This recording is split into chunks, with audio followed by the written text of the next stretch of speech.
Welcome back to Morning Live, and of course I'll still remind you of our social media handles: Instagram Switch TV KE, on both Facebook and Twitter, Switch TV Kenya.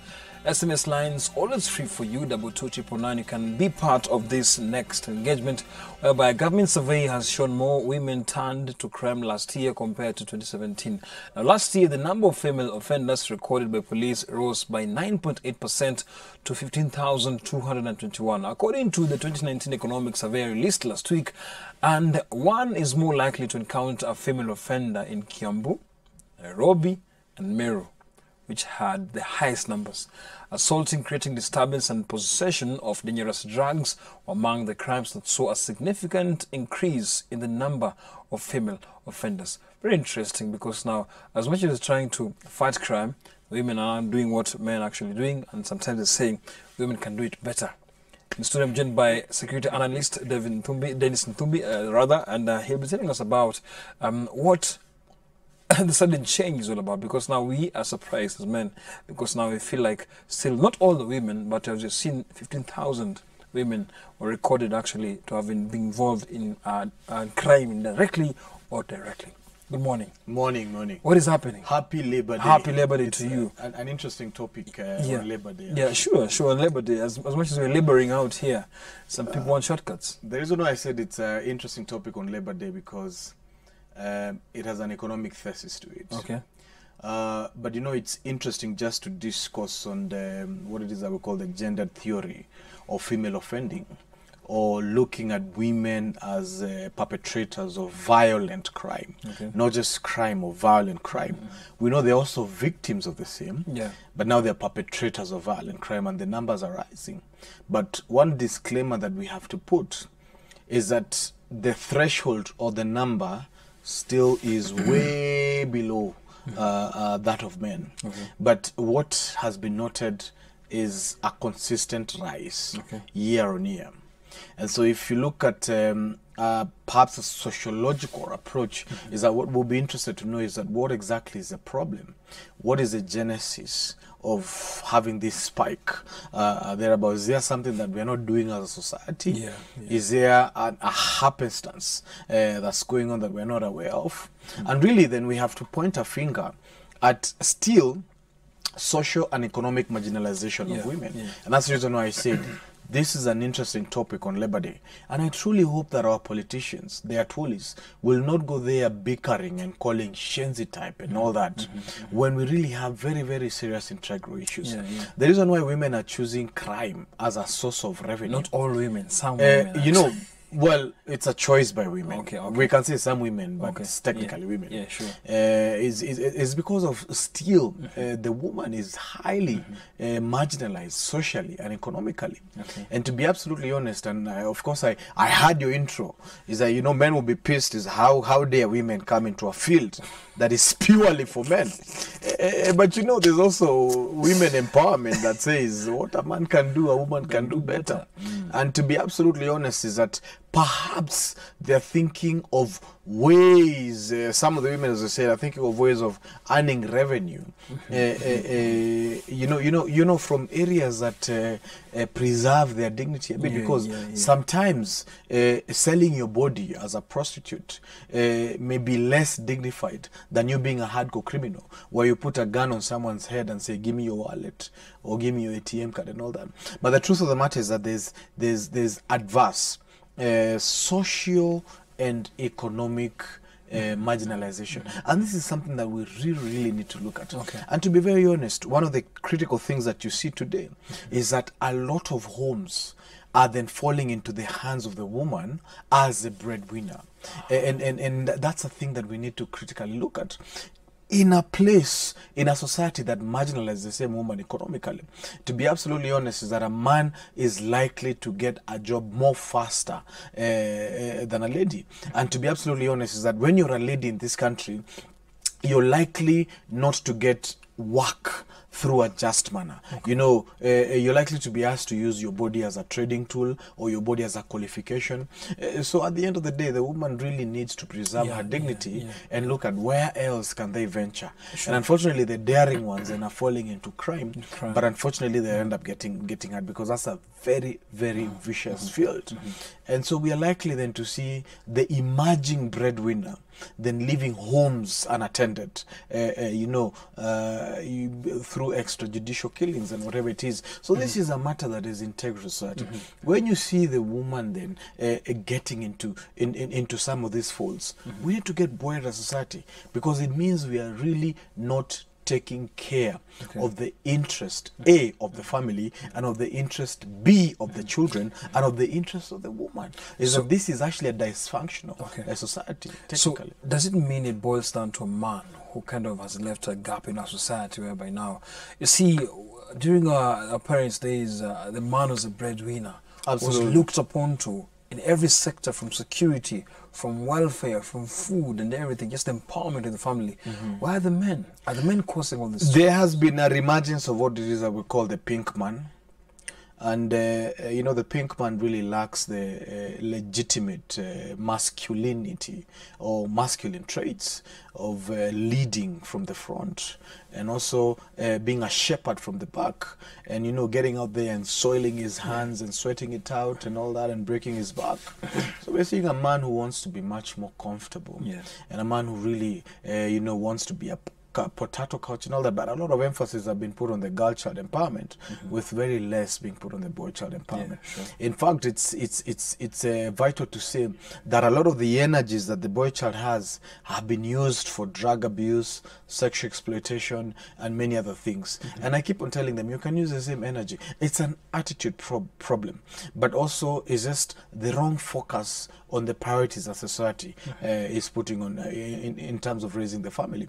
So the truth of the fact is that you know, everything nowadays, you know, there's a large segment, or an emerging segment, if you like, where we are seeing the children being left to the care of the woman only, because then the male can bail out. So then if that is it, then the principal care and the principal caregiver, the principal caretaker of the family, then by default then becomes the woman. So in harsh economic times, and not just in harsh economic times, in a sector or a community or a society or a country where the woman is profiled negatively when it comes to accessing jobs, when it comes to social status, then your guess is as good as mine, is that they'll be looking at other avenues to stay alive and to stay afloat and to survive in a society that's so it simply means the man is nowhere. You know, the man must be the leader. The man must emerge to resolve this mess that the man has created, by the way. Because technically, when you see trouble in societies, it means that the man has slumbered, the man has slacked, and technically not being who the man is ought to be. You know, so there has to be you know, a re-engineering back to the original order of God, and ensuring that even from a family perspective, you know, our attitudes, our values, our systems really give the woman the prerequisite care that God spoke about, the decrees of God, and really is that we prop her in the necessary care that there is. Otherwise, we're likely to see in these new millennia a woman that we've never interacted with before, and that's absolutely not good for the well-being of the family. When you take care of a woman, you take care of the family, you build a society technically. You know, so this is not a conversation of maybe, perhaps. This is a conversation of must do. It's something that we must underline. And I always say, for me, really the true gender empowerment must focus on a family as a whole, so we don't marginalize the boy or the woman or the child and whatever it is.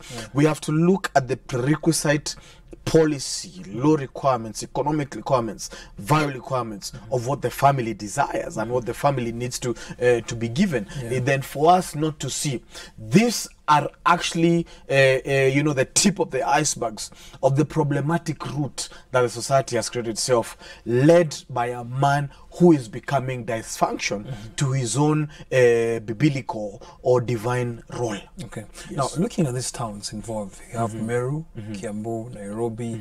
Of course, Kakamega has actually registered the highest number, among the highest number of towns actually where women take part in these vices. So, does it mirror what is happening in the whole country? And also something else, are maybe some people over-empowered? Because now, as much as we talked about empowerment, there's also the aspect of now getting it by force. If diplomacy fails, you use force.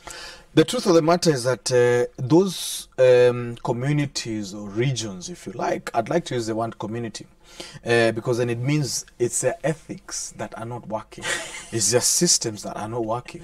They have really absconded to take care of the woman. Okay. You know, I like the Islamic model of how they look after their families and their woman. Is that it's very hard for you to see a destitute from the Muslim community or from the Indian community, absolutely. But there are societies that do not give 2 feet about the welfare of the woman.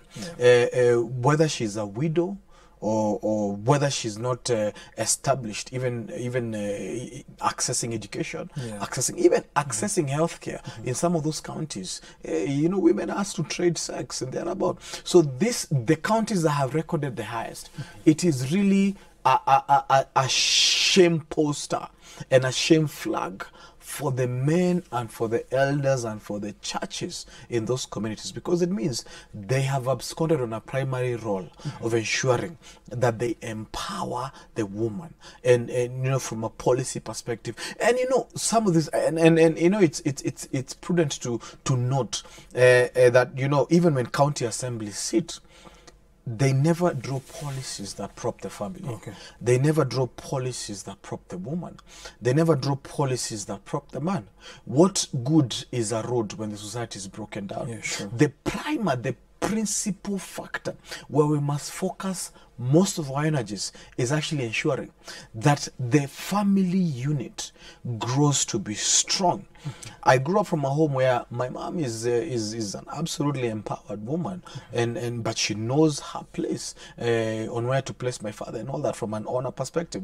So the truth of the matter is that, you know, she labored where she can and she was supported where she can. Okay. And you know, that then caused her to take care of us, even as at now that we have our own families. Absolutely. So the truth of the matter is that if we focus on empowering the woman, it is a shame that those societies have elders and they have men and they have families and they have all these even parachurch organizations and even perhaps NGOs that are doing absolutely nothing to make sure that we don't see this shame propping up. This truly is the biggest stamp on a shameful society that we can get. All right, we're taking a short break. When you come back now, I want to focus on solutions. As much as we're talking about women, the number of women rising as far as crime is concerned, the solution is actually to be taken care of.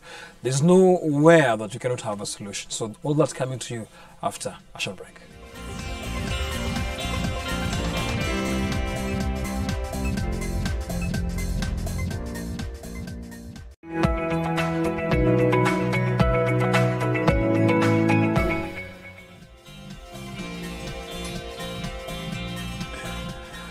Welcome back to Morning Live, and the focus on solution is something that indeed will prove to be at least a solution also to what we are now talking about, because as much as we are having this mind-boggling idea that women are involved in crime, it's something that indeed our society could not allow some time back. Men are known to be in this sector for quite some time, and it means studio, of course, is Dennis Ntumbi, who is taking us through this conversation, which is sensitive also, but again, at the same time, we need to look at the solutions. What's the way forward?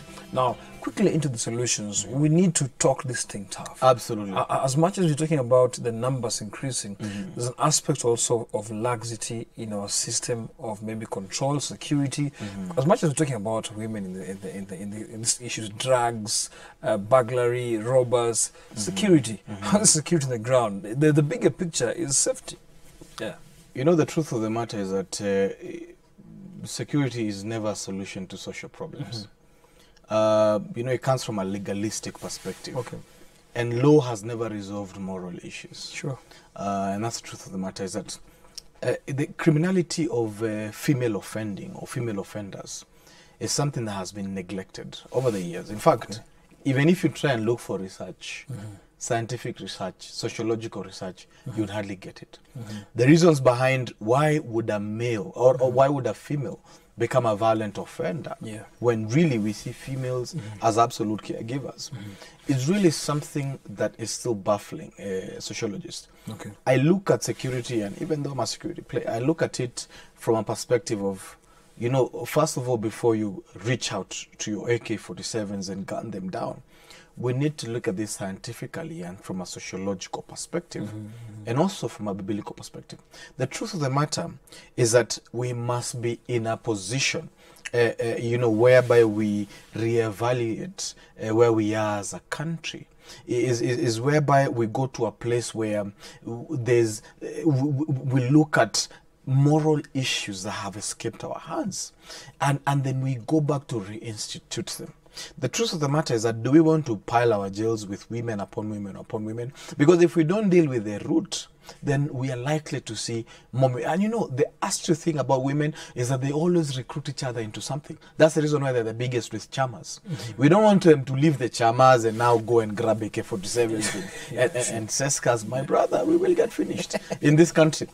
We want them to go back to where they love morals, to where they love to look after families, you know, to where they can access economic situations, to a place where there's no social profiling, you know, to a place where opportunities are balanced and are just, you know, and even though you're accessing the job market, and even though, you know, there's no social profiling for you, we want you to be a woman of good standing, because the society is driven by people of good standing. In fact, good people. They don't have to be perfect, but they must be aware of their shortcomings. But the truth of the matter is, first of all, going to the reality tables and looking at what is it that we have missed as a society. And the tragic thing about a capitalistic nation and a capitalist society is that, Nick, you just think about you. You don't even care whether your neighbor is short, dark, brown, fat, slim, whether they ate for 17 days or not, and you have a lot of food. We must go back to a society and a community that cares about each other. A community that, you know, as per the biblical precepts, is that you love your neighbor as you love yourself. So it means that if I buy one packet of sausage, then I must buy my neighbor a second packet of sausage. That is what happens. If then I'm eating big ugali, it means I also have to make sure that my neighbor's house is also smelling of the same ugali. So the truth of the matter is that we have just to go back to the basics. We have to make sure that, you know, the woman is not socially profiled or marginalized, and that the woman is not economically marginalized or profiled wrongly. That they access the same opportunities that we access. Is that we deliberately, and I say, by the way, let me tell you what, even when you get married, like me, you'll know that the best way to live a luxurious life is to make sure that your wife accesses more of your money. By the way, but I'm married. Oh, you're married. I agree. You're married. But the truth of the matter is that any economic empowerment to the woman, it means that a lot of that money, by the way, goes back into taking care of the principal aspect. But we also have to ensure that the church, which and religious organizations, which are then the moral caretakers of this country, do a lot more other than just the pulpit service. They do a lot more to prop the families. They do a lot more. By the way, there's a great crisis in this country, and that is, you know, the single parenting, especially, you know, from the female perspective, is that we actually rank in top 5 in the world. So you can imagine the weight, the economic weight of the woman in this country is immense. While we are still a young country, while we are still encouraging you and the others to give us 5 children per family at the end of the day, because we are still we are a young country. If you look at the United Kingdom, which is almost the size of Nairobi and Kiambu, has 90 million or 80 million people. Kenya, we are still at 50. So we need to hit 100 million at the end of the day, because the power of a nation is in its human resource. But today, Even when a lady gets pregnant, the first thing she's thinking is, how will I raise this child, or how will I survive economically? So the economic pressures on the woman today, with the gap living in of this a man, country, with the man actually being nowhere. You know, the man is somewhere but nowhere at the same time. The guy appears when it's seed planting time, but when it's plowing, the man is when it's plowing and inputting the seed. But when it comes to tilling the land and making sure that the harvest is taken care of, the guy pulls a hiatus, you know, at the end of the day. So we need a responsible generation.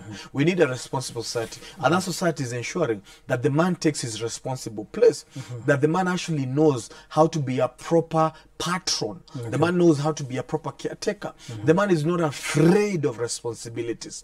We're not afraid of legislating on behalf of the woman. We're not afraid of putting policies deliberately to prop the family. And you know, I belong to an organization called Kenya Christian Professionals Forum, and we're working on the family policy. And this family policy ensures that there's no absolute discrimination of any family, you know, thereabout, from an economic perspective and from a social perspective, you know. So the fact is that we have to analyze, we have to do scientific approaches, we have to do sociological approaches, we have to do divine approaches to ensure that we don't have such fruits that actually women are robbing us. Let me tell you what, if a lady puts a gun on my head, I say, you know, please look, what issues are you facing? Is it the rent, or you have 4 children? It's easier to say than done. Eh? No.